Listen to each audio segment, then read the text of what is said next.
You are really nothing to Peter Thiel. You realize. He doesn't know who I am. Okay, good. And I know who he is. So I have an information advantage. Welcome, Marleen Stikker, to episode 2 of the Starboat podcast.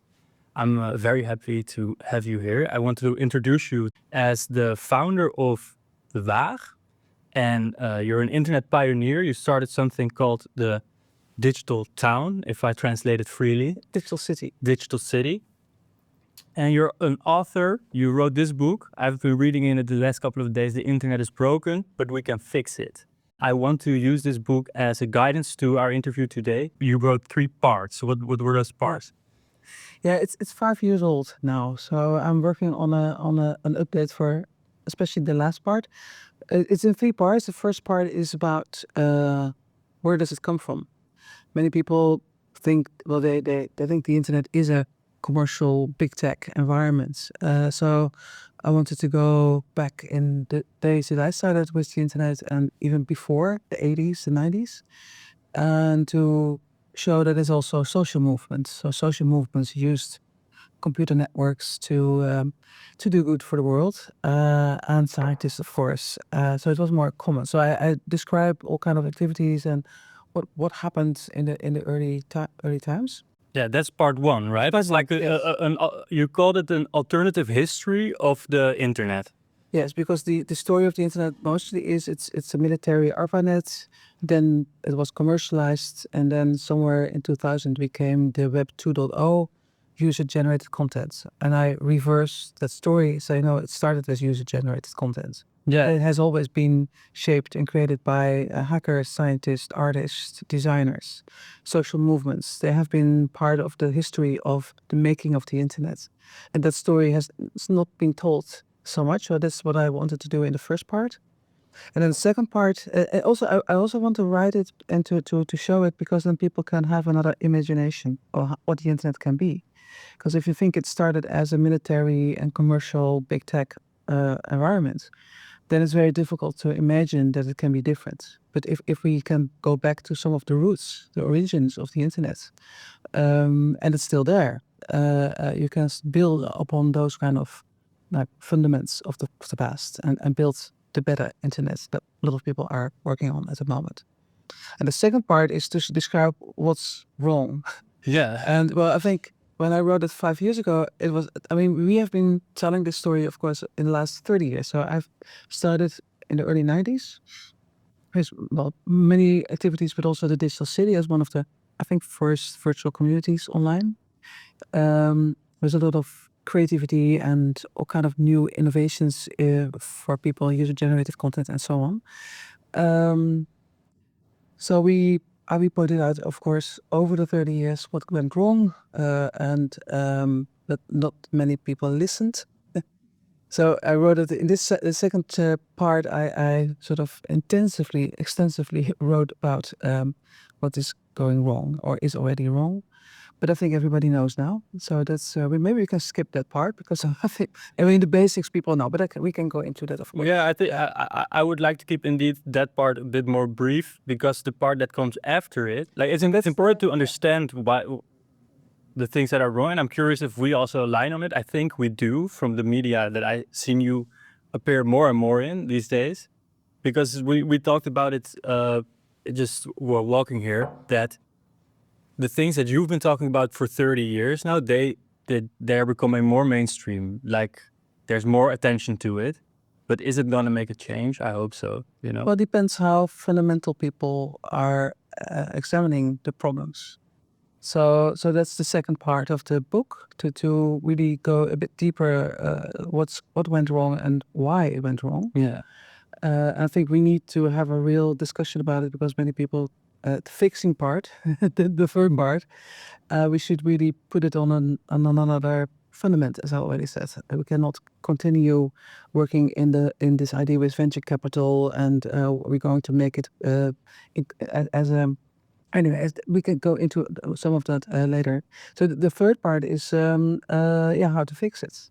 and how to fix it, and also showing that there are already parts of the internet that you can trust, or movements that we can trust.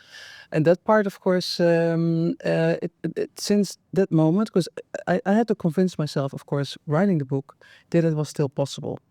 So, I mean, if you say the internet is broken, deeply broken in a lot of different ways, you have to be very, I think everybody who now believes we can do something has to pull themselves out of the mud. And you have to very, very strong conviction, but also very strong desire and motivation, and also vision, and how then the fixing part should happen. And that part I'm now rewriting. So because I think that so many things happened over the last 5 years. Yeah, It also gives a good, for the bad, but also for the good. that's giving. There's a lot of things that happened that gave a new perspective, and I would like to fit that in maybe in the middle part, because the way I'm still in part 1 of the book. Let me be honest here. I'm a TikTok generation. It was hard to focus, but it was a very fun read so far. So I do definitely recommend this one, and I'm curious about the next one. But the way I understood it was, the second part is about the current situation. Well, let's just make it the current situation, not 5 years ago, but now, and discuss what's going on now. And then the third part I'm most excited about, because I am one of those people who's crazy enough to believe that indeed the internet is broken, but we can fix it. And as a matter of fact, let's do it. Let's fix it.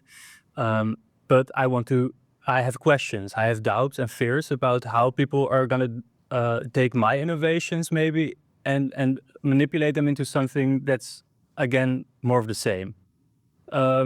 So let's start with you and with your early days and the digital city. What was it, and how did you come up with it? Who did you collaborate on it with? I had a background in organizing events, bringing artists, designers, movements together in more experimental, well, maybe theater, but also performance. We organized big interactive television shows together with people from Germany.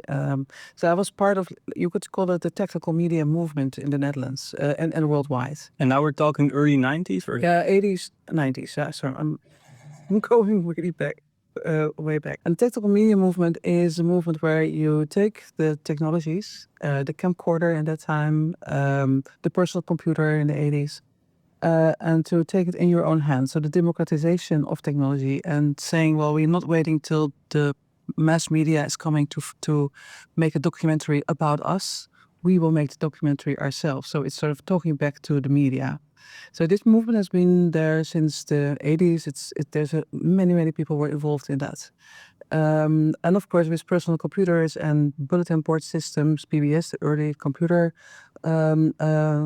networks, you had internet, antenna networks. Those were computer networks in the early 90s.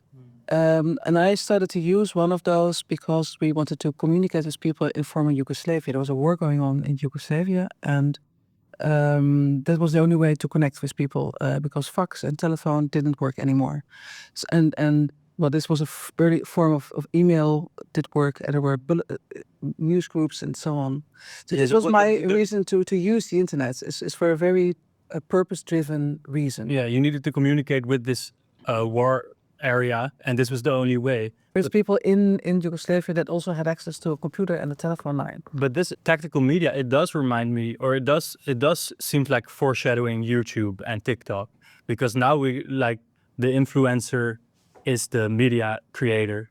Oh, in a big way. This is why I want to refer to tactical media, because that idea that we are making our own media is there for a long time. I mean, even with radio, I mean, this people that started their own radio show in the ether, like I've been part of that movement as well, breaking in, having pirate radio, pirate television. This was all the same idea. We are going to make our own media, so we're going to present our stories to the world.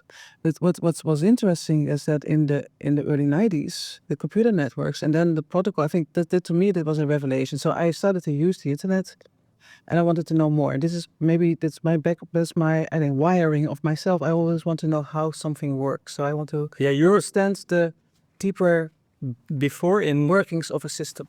That's actually also just a bit more of a personal question, but I did thought it was interesting. I saw your episode on Zomergasten in preparation to this, and you said like you're a very curious person, and it may stem from the fact that you are like agnostic. Is that correct? Do I put it right? Yeah, that's absolutely part of it. I'm agnostic in the sense that I know that I don't know. So if somebody says if anybody presents me something like this is the world, this is how it works, I would always question it. But I want to invest time to understand how something works. So for me, it was interesting to understand. So when I started to use the internet, I realized this was something different than a bulletin board system, something different than a standalone computer, of course. And what I thought was really interesting is that I could add a computer to the network, speak the same protocol, the TCP/IP protocol, and then everybody could visit my computer, and I could, from this computer, I could visit the rest of the world. And that principle, this protocol. So and then of course you talk also about technology, but you also talk about design and architecture. You talk about how to define inclusion and how you include and exclude people. So it's also a social design. Yeah, So I immediately realized that the TCP/IP protocol is a design for how you organize power. And in this case, this was a distributed form of power. yes. But also because I was part of I collaborated with Hectic, with Rob Hongrijp, Philippe Rodriguez. I went to the CCC Case Computer conferences in Hamburg at that time. This was also the hackers movement, and they never take technology for what it is. So they will always question power and test its limits as well. Its limits as well, demystify it, taking it into their own hands. So this, I felt very at ease and at home with them. And of course, even in the internet, the early days, TCP/IP protocol, very much like a expanding internet at that moment. We already defined there were powers, the people who were running the routers in the network, who owns the cable infrastructure, who owns the cables over the oceans. So it has never been an environment without power. So I'm not one of those cyber hippies who proclaims world peace. We were very against that. So we were very critical about Silicon Valley stories about utopian independence of cyberspace stories. This was really, at that moment, already in 1994, 95, we saw that it was a very nihilistic perspective on what technology would do. I really want to dive in more to that. You're taking a stance against these stories from Silicon Valley that people according to you, fall for. Maybe I'm falling for them too. So we can have a very. This is why I explicitly talk about it, because those stories are still there. I think the stories of Musk about that we go to Mars and we will extend as humanity, and that we have to have neural links in our head, that artificial intelligence is more intelligent than humans, where we don't even understand human intelligence or the intelligence of a tree or any living entity. Do you use artificial intelligence in your daily work or in your daily? I just want to finish this story. Is that those stories that are currently being brought to us are part of those. This is the same story. It's an anti-humanistic perspective. It's called transhumanism. It's really deeply problematic. And if you now look at what this generation's been taught, like you have to do, you're not enough. You need artificial intelligence to be more smart. This all ends at Mars. So we all have stories and somewhere that we dehumanize and we only can live on Mars. And I think this is a very problematic storyline. So, and it starts already there. So the Silicon Valley narrative is an anti-democratic, anti-humanist story. And if we don't recognize it, we're going to repeat exactly the same things at the moment, at this moment. But I don't understand fully, why is the Silicon Valley narrative anti-human and anti-democratic. Why is that? Because it believes still, this is also all the blockchain and Web3 adapts. And many people that believe that AI will rule humanity because it will be smarter than humans. It never acknowledges that technology is always in the hand of people. So there's also always an owner. So they just deny the whole role of capital. And it's almost impossible to deny the role of capital at the moment. If you're now denying it, you really don't, I don't know, there's something blurring your vision, probably your ideology. But it's also anti-democratic because it doesn't want people to run. It wants the technology to run. So it wants this. So it says we don't need democracy. We don't need humans, mostly it says because this story is also that humans are doing their bias. Humans cannot.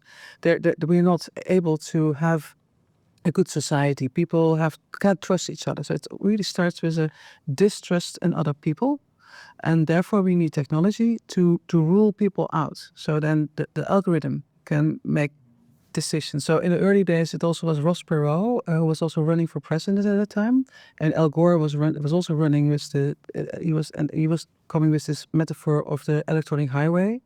And Ross Perot came with this idea of the push button democracy. So people just push buttons at home and then the technology will then run the country. But this is exactly what's happening at the moment. I mean, the anti-democratic movement at the moment with big tech is at the heart of the White House at the moment. Peter Thiel, one of the most influential billionaires, who's not always seen at the front because we all talk about Musk. Yeah, but he has his own people, Vance. He supported Vance to become this vice president. He's the one who quoted. I think this is what we have to learn: is saying democracy and freedom doesn't go together. So this is the ideology of the Silicon Valley, which is now ideology of big tech, is part of the political environment of the US at the moment. Yeah, I really want to dive into that deeper because it's crazy, but let's wait for it a bit. I do have one comment on Peter Thiel, because I have a personal vendetta with Peter Thiel. Wow. Because he is the first big money injection into Facebook, what is now known as Meta. And that is a pioneer in making internet more addictive, that company. That's kind of their business. This is the way I see it. But I would not write him off as a person. I would say Peter, you made a mistake. It has a big negative impact on humanity that's been measured in different studies. But let's make a change. While those people are in power, I'm very open to work with them as well. My objective is, let's make sure this internet is healthy for people and aligned with us wanting to achieve our goals of connecting with each other, of whatever we want to do, instead of achieving the goal of the advertiser, what Peter Thiel funded. But I would not say Peter Thiel is evil. I will never talk with him. We need to get rid of him. I would say, Peter Thiel, let's change this. You made a mistake. Let's change this. How to start here? You are really nothing to Peter Thiel. You realize he doesn't know who I am. Okay, good. And I know who he is. So I have an information advantage. Yes, he is really absolutely not interested in people like you or people like me. Not. I mean, this is not his playing field. So he's also one of the funders of Palinter. Facebook is just one of his trophies on his belt. He has now the White House power. So I wouldn't think that Peter Thiel still is interested in social media and fixing it. Not at all. Well, then, as Zuckerberg is not interested in fixing it, it's not in their interest. So, of course, on the outside, they would say, "Oh yeah, let's make the internet better." But they have been saying this for over 20 years. So true, but then maybe it's my own delusion, but I think either they work with me to make it better or they become obsolete on the internet, because I'm so determined to make this change. Yeah, but you don't have to work with them. Come on, leave them where they are and work with the people that are actually doing it. So there are many people working on a different internet, on an internet that has empathy in place, which is not addictive, which brings back the agency of people and organizations. And that's something I came in touch with thanks to the campaign from your organization, Make Social again.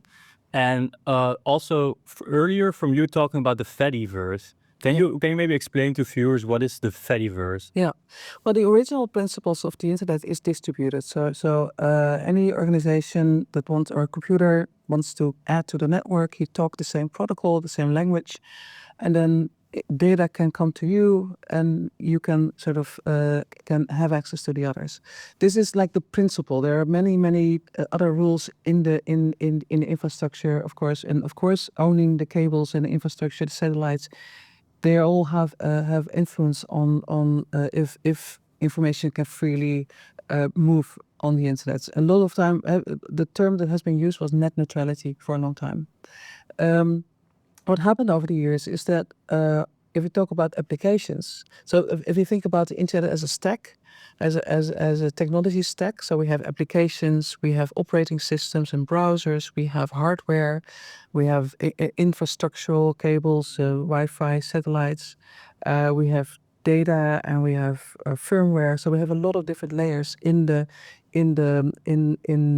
so if you use an application on your phone, it interferes with many different other technologies.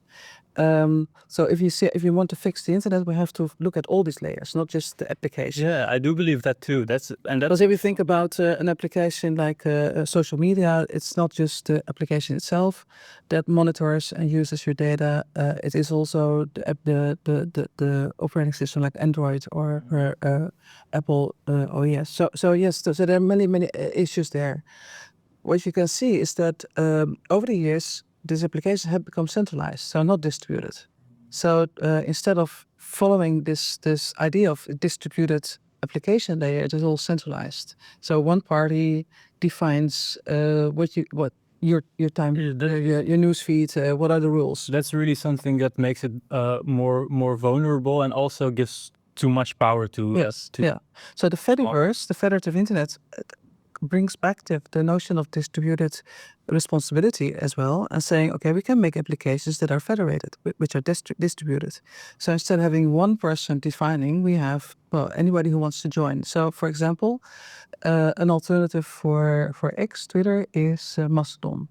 Mastodon works on a protocol called ActivityPub, which is like the TCP/IP, is a distributed protocol, which means that we as Waag can start a server. So we have waag.social, and people can have access via us. I'm almost back where I started with the digital city.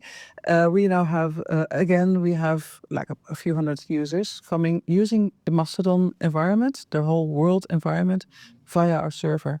There are around 20,000 of those servers, so you can choose. You can take whatever fits you well. If you don't like it anymore with us or with anybody else, you can move around and you take your followers with you.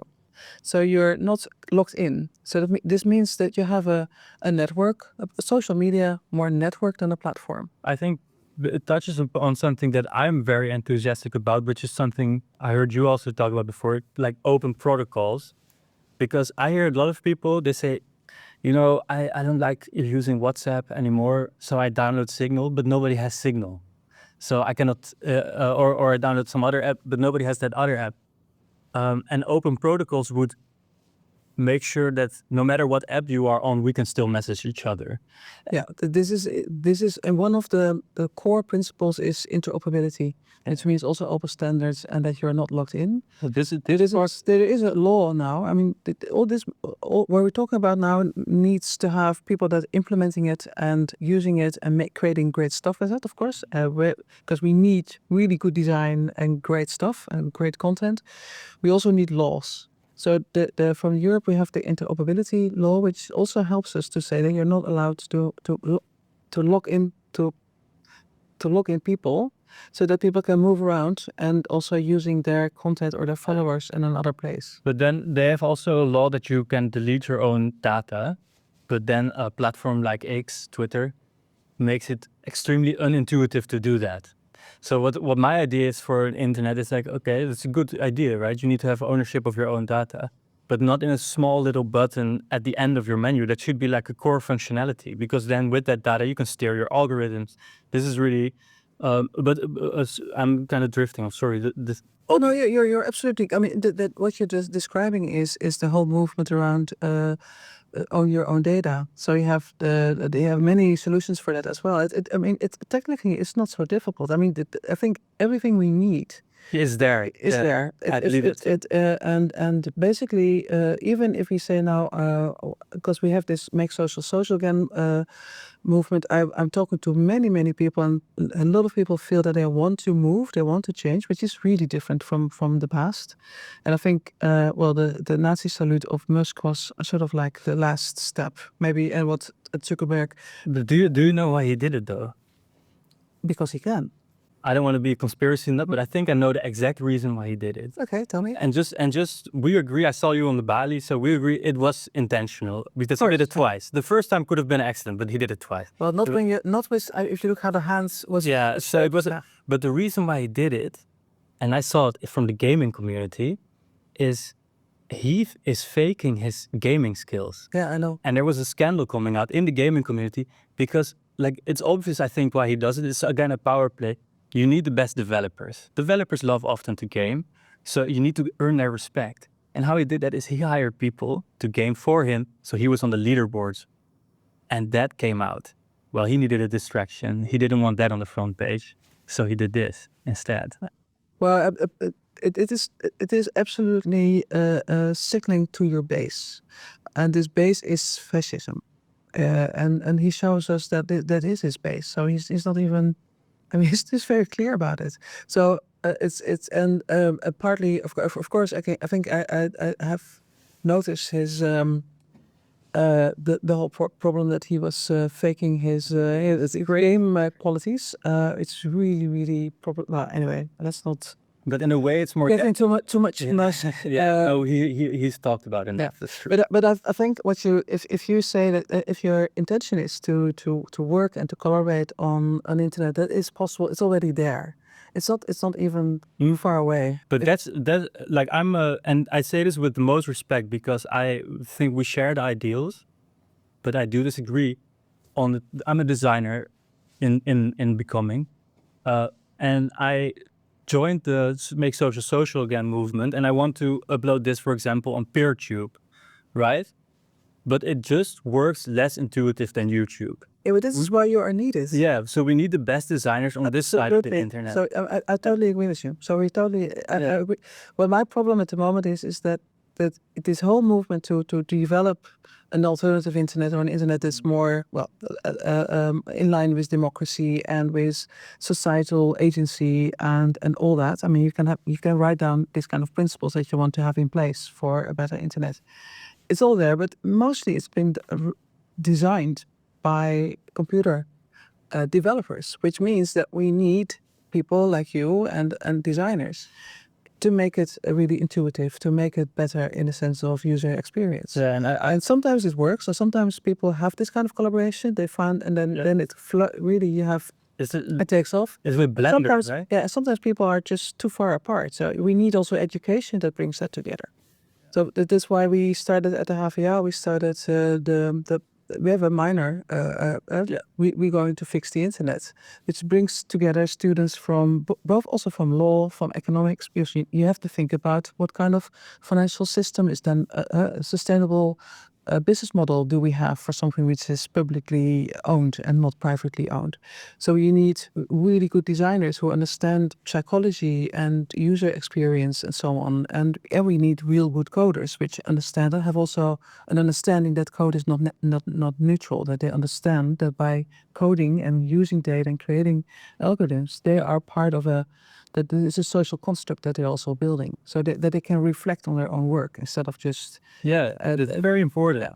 So we need those kind of new collaborations and also new education to make that happen. Because I have just the goal of making this internet healthier, and I don't know exactly how to go about it, because when I look at the world of tech that I would consider more ethical, it doesn't scale like the Silicon Valley tech. and it doesn't appeal to people in the same way. And it's a good example because it's something you've been working on as well with Fairphone. It's like what I think is you have a phone made by Apple that's like the original, and now you have a Fairphone, and the conscious people will go use the Fairphone. But I want the Apple phone to be the Fairphone. You know what I mean? In the place of society, I want the main thing. So we cannot be only reacting to the tech that's coming from Silicon Valley. And if you read your version of the history of the internet, you see that that's also not true. But we need to establish this appealing feeling of being the most innovative as well as the ethical choice, not only the ethical choice. You know what I'm saying? Yeah, because of course, Fairphone, maybe not everybody knows, it started as a research at Waag, looking into how, because at the Waag we have also a fab lab and a bio wet lab, just to have really the idea of that we can make almost everything. So that gives you another opportunity to open up the technology, to demystify it. But also, when we were doing that years ago, we realized we could make a phone. It's not, I mean, we could start to make a phone which is fair, which means another relationship to the conflict minerals or minerals that go into making a phone, the conditions, labor conditions, the longevity of a phone, the repairability of the phone, and so on and so on. So from that research, Fairphone started. And by doing Fairphone, a large part of the work of Fairphone was also to help to build this kind of fair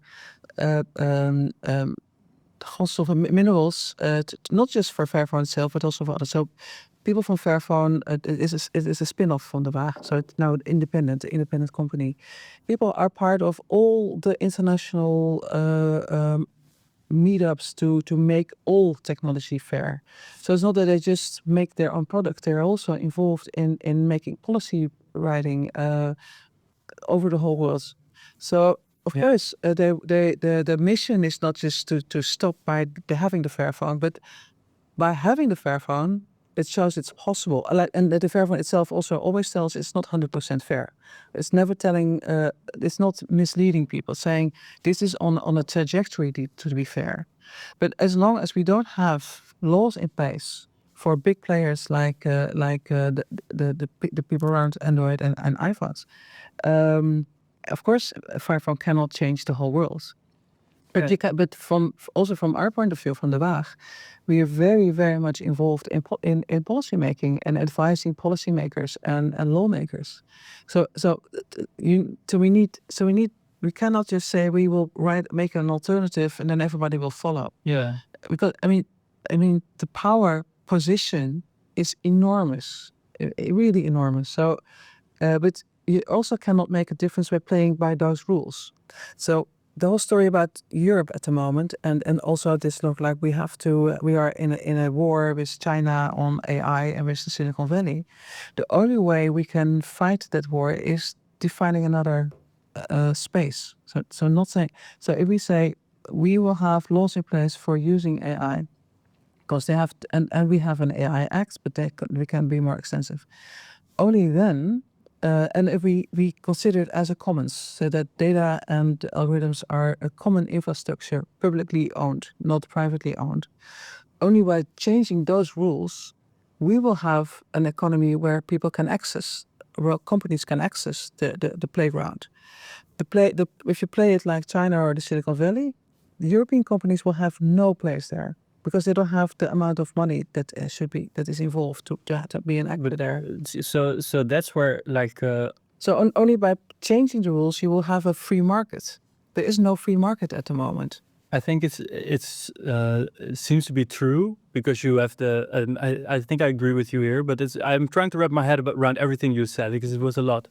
But it seems to be true, right? Because you start a company, and if you wanna go do it, then you kind of need to have a lot of money, and that comes already from big tech, and then they have ownership in your company, and then they can put it under if they want. That's why I'm so worried about the new generation that wants to do good in any area, and then they said, well, go and get a VC capital, venture capital, or find somebody who wants to invest in you. Well, we know that all that kind of money wants an exit.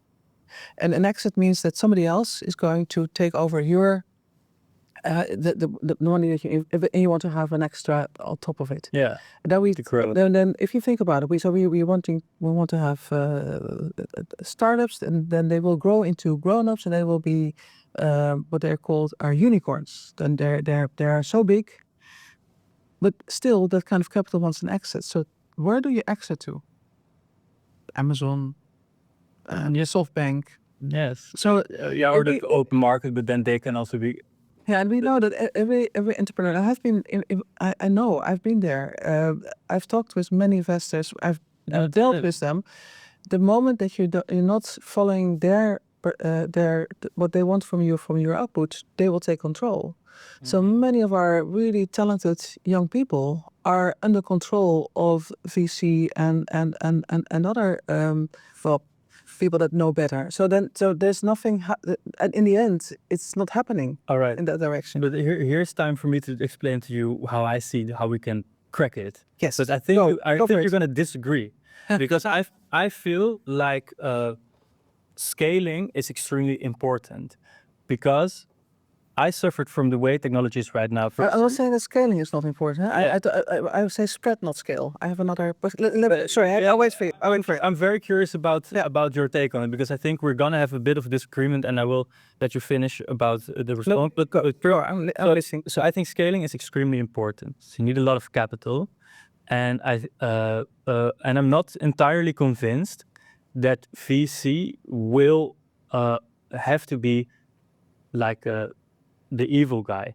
If I can show them a way, like, hey, I can make profit, but in a different way. It's a profit because I've created value for people instead of exploiting them.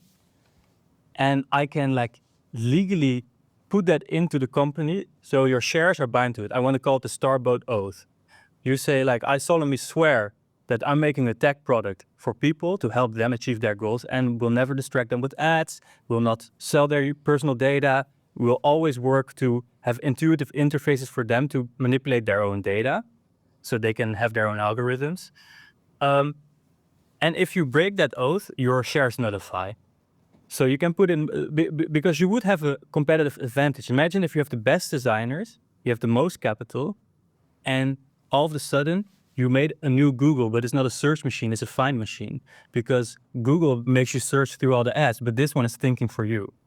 Then people are going to start using this one. And you can profit off it by just saying like, hey, let's do a commission, or we have different ways of profiting off of it that would not be an exploitative profit. And I think that might be the path towards having this into the hands of everybody instead of only the few conscious consumers. Did that make sense? And please. Go ahead. Nice. Well, first of all, I think it's absolutely clear that I'm not against profit. Because the problem at the moment is that people sort of position themselves, either for example, you're against tech. No, I'm not against, and I love it. No, you're one of the pioneers either. So you can't just put that aside, saying, well, let's stop using everything. No, we want to use it. We want to design it. Actually, it's a nice feeling to have. I hope actually that people feel it as a new frontier, as a sort of we can pioneer again. So this is the world that we are. This is not the world that we want. This is not the social media that we want. No, it's not. So I love it that you have this sort of energy, which really, because if it took a long time for people to feel that they can have sort of like the joy again. So not saying, oh, well, I have to fit in. The highest achievable is to work for Facebook or something, and they were like, why don't do that? No. Or going to the Silicon Valley and. What I'm saying is Zuckerberg and Peter Thiel can work for the better internet, for the Starboat internet. And if they don't want it, they will lose their business. That's my threat to them. Yeah. Okay. I'm not saying I don't understand why you think it should be Starboat. I think this is what I mean. I think I'm not so interested in one organization, one company that's going to solve the problem by itself, by a lot of capital and the smartest people in the world. I'm believing spread, not scale. So spread means that this capacity and also the technology and the protocols that we need have to be spreaded, so that in many places people can build their version of what they want to use. but this information has to. So it's not like, and that's what I think is interesting of the Fediverse, is that it's what the activity protocol, and then we have another one which is the AT protocol where Blue Sky is based on. It's a bit more problematic, but it's also federative by design, but it's more difficult to set up your own instance. But with Mastodon, with Activity Pub, it's possible. What is interesting is that the creativity of many people are now activated. So you have this is what I believe is a free market. I'm so very strange that I start to use these terms, but I try to. No, but a free market would be great, in my opinion, because people can access and can start to contribute. But everybody, if it's Pixel Fed, which is now starting with a lot of crowdfunding, and needs to expand and to become stronger and become, or the PeerTube instances that are starting, or the alternatives for TikTok. It's all over the place. Any of those are part of an ecosystem. They can use the underlying technologies, and we can, of course, we need to push a lot of that still. I mean, it's not ready. It's emerging. So we need a lot of starboats. We need a lot of those. But then please build what you build, put it in the comments, because I would like to do that, because what I like about the open protocols is, from my design perspective, I want the best design to win, the design that works the best for people. And if you have an open protocol, so I made Starboat, you can post your things on there, and everybody else makes everything they want that way. I do want Starboat to win, but I want it to win not because we manipulated everybody to have a networking effect, and now they cannot really go anywhere because the other platforms are dead. I want them to be able to go and come and say please, but they are with us because we provide the best software product. And if it's the way it's set up now, it's not like, I'm not on Instagram because I like the innovativeness. They stole every feature they had. I don't even like most of those features. I think those failed. It's one of the worst human computing interfaces ever. It's kind of clunky, it's not lean. I love things to be like lean, but yeah, I don't like it, but I'm on there because my friends are on there. People that I really love, they're on there, and I love to be in touch with them. And I'm addicted to it. And that's one extra Peter Thiel Zuckerberg salt. So I agree. I want to be on there. How do I do that?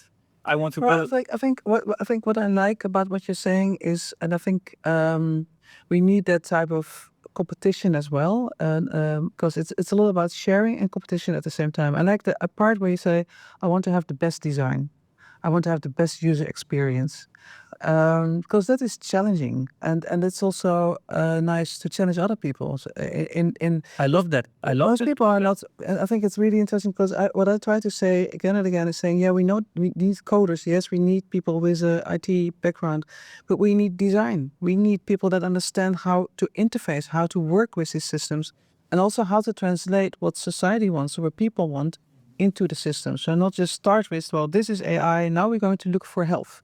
What does health want, or it's really what do we need as a society, and then translate it into what we want from the technology. So I really want designers to be much more on the front line of our future of technology. I think and at the moment I don't find them. The discussions wherever I go, there are always people coming from only. I respect all of them, but they all come from beta technology, from IT or from AI. So I think what I do see is that people from social science and humanities are involved now, mostly because of responsible AI, which is also very strong at this university, Applied University. So I'm really happy with that. But yeah, there is really, designers are lacking, and I think that's so. I like that part of what you're saying, and I think it would be interesting if what you're doing, if you can show that on the basis of an activity per protocol, which means that it's interoperable, that people can leave when they want, so that you're not. I think these are all the principles that you want to use. That people are not locked in. But they're there because it's the best design. That's why I want them there. It's the best experience. So if you can make that on the basis of this protocol, I really would like to see that happen. But if you would do that apart somewhere else, and not interconnected to the Fediverse, I would feel that it's that the dependency on your new company will be too big. Yeah, because then you can get a centralized power over here. Again, then we have another centralized power. So It's something that I like. I loved that you said this one, but I don't know if you meant it the way I heard it. You said in the Bali, you said, we need to examine our inner Musk. yeah, And this is something with the Starboard Oath, why it's so important to me, is I want not to be able to exit unethically or something like that. Because I can see myself, right now it's easy, like I can be the hero. I have nobody depending on me, nobody. And I have not so much, like I have a student loan, that sucks, but I don't have so much financial pressure. So I can be the hero and say, let's make an honest internet. I don't even care that much about no profit and this and that. But what if you have 15 employees that you love and know, you have a family, and the company is about to go under, and Mr. Peter Thiel is at your door, and he says, I could give you a couple of millions. I don't know if I would be strong enough to say no. And I want to, before even getting there, have built the system in a way that I don't even have that ability to take an offer like that. And maybe the Fediverse can help with that. well, basically, I think, of course, I mean, also the Fediverse, like an application, like Waag Social, our server at the moment. If we can't afford it anymore, it can go offline. But still, people can. We won't. We are there for the long run. But that can happen, and then people can go to another server. So they don't lose their connections. They don't lose their followers. So this is already built in this protocol, which helps to not be locked in. So that if you have to make the decisions to go with people that people don't trust like that, then you can also say, well, now it's over. I don't want to be with you anymore. So there's one. But there's another one. I think you also touched upon that. What is about the idea of putting your shares into a foundation. So there are different ways. So for example, Signal, the shares are in a foundation, but it is a company. Proton, which is a secured mail and VPN and document sharing and even passwords, though they add more and more. It's like really a competitor for Google. It's very interesting. They made a very explicit choice in putting their shares into a foundation, which is quite interesting because the CEO recently said something very nice about Trump.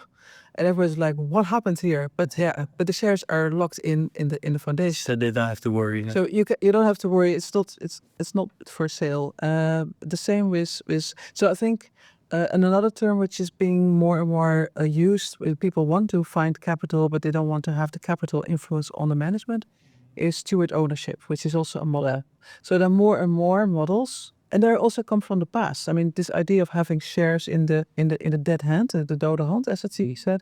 I've been part of a structure like that, where on the outside you're just a company. You have to make profits. You have to have you have to be sustainable.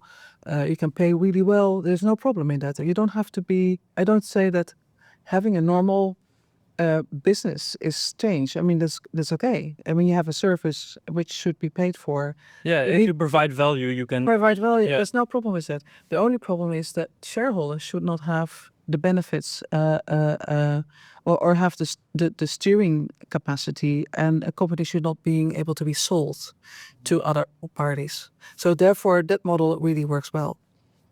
Yeah, I'm interested, but the thing is, I do definitely need help with that, because I'm already I'm not such a good developer. I'm learning. I'm already struggling with and I'm using now Supabase, which is open source, but it runs on Amazon. And I'm already that's like the most user-friendly way of doing your backend right now, according to the internet.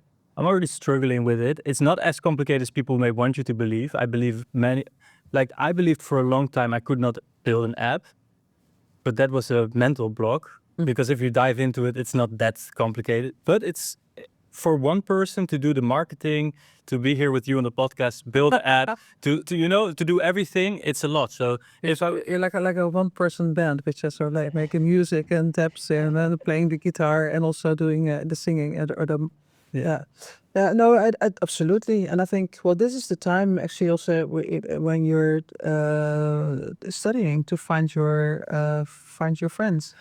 I'm I'm reading the biography of Bill Gates because I will be interviewed about it in 2 days. So I'm struggling because it's very, very boring. Well, but what it definitely is was, I mean, the band anyway. But I'm not going to talk about Bill Gates now. But what is interesting is that he describes all the friends with whom he works and operates, and with whom he also builds Microsoft. That's the only nice part of it.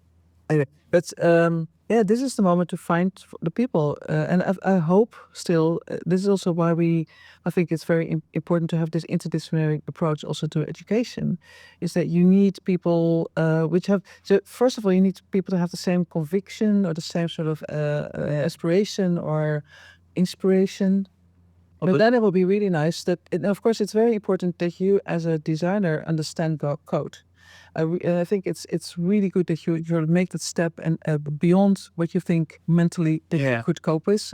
And so, but that doesn't mean that on every of these areas you have to be the deeper knowledge. So but you need T-shaped people. You have to understand code and technology enough to be able to talk to each other, to make strategic decisions as well, to be part of strategic decisions. Because if you're not understanding technology well enough, somebody else will decide. And then in a year time, somebody had made a decision that you didn't even realize it was a strategic decision. For example, are we going to build it on the Amazon cloud? It's not a good decision at the moment. Because with Trump and Musk in the White House, Amazon and all American companies are not friends anymore. So we put the whole Dutch government is in the Amazon cloud or in Microsoft cloud. This is really, really a huge problem at the moment from the perspective of strategic autonomy. Yeah, So strategic autonomy is the highest principle, not efficiency or it's easier. That cannot be you cannot say, well, Amazon gives all these opportunities, so I don't have to deal with it myself. But that means that they have the control and the power over. Yeah, so that's bad. But the thing is, I would have I'm trying to hack together my first product. Well, go Right. to the Good Cloud. There's a very interesting group. If you need cloud services, they're the Good Cloud. The good cloud. These are Procolix is a very. They're actually in this field of new companies that are building trustworthy cloud environments. They're also at the moment servicing Nextcloud, all the stuff that we need. Those are also very intrinsically motivated people, having the same sort of like origins as I have. But the reason why I chose Supabase over Firebase is also already from this philosophy. I was not that deep into it, or this philosophy, this way of looking at technology. I was not that deep into it yet, but I did realize, hey, I can go Firebase, this from Google. And then I got this meeting with a guy from San Francisco who wanted to maybe help me. And he ended up not believing in it, but he said like, no, you should use Supabase because it's open source alternative to Firebase, and then it's easier to migrate your data out of there. Well, then he made some. I think with the public stack, because that after this we developed the idea of the public stack, means that you define the public principles that you need and this is like interoperability, strategic autonomy, transparency, well, those kind of things, privacy by design, and so on. These are principles, and if you use them for making decisions, you're already on a very good trajectory. And I think there's also a project called Moby Free, where we're working at the Waag on Moby Free. You heard about that one? Which is also about creating a third independent app store. And then you see that there's this Murena, which is bringing now both an operating system, which is not F-Droid, which is not Android, but a free version of Android. It brings applications that are based on these principles with no tracking and so on.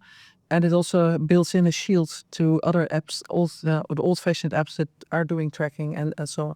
So that could also be an interesting platform to look at. Yeah, it's like There's a whole development program there as well, so that the developers want to make apps that are ethically in line with these principles. They can also be supported, so that could be an interesting network for you. I think so, and I really want to reach out, but also with hesitation. And I want to go back to an earlier point, and then I think, are you looking at the time? We need to wrap. Yeah, we have to wrap up. There's already somebody's calling me. Okay, then maybe I have to sadly skip on that. But I wanted to say, like, it's with hesitations, because I do feel like you need to make the ethical choices, but I don't even want to advertise with that on Starboat. I don't want to have, if you come on the website, the privacy first platform or something.